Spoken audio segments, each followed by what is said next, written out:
যাহা চিন্তন্তি ব্রহ্মচারী শ্রবণমাত্রে মোক্ষপায়ী চিতাপমানক্ষয়ায়ী বুধোরে বসৈ তচ্ছরাগী প্রভু নারায়ণ হিরণধিকন্যগ্রন্থে কৃপয়ত বৈ জগতে এ ভাগবতর মহিমা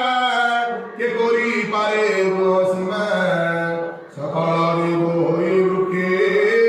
ফল ফলে অন্তরিক্ষে এ দেহে দিনে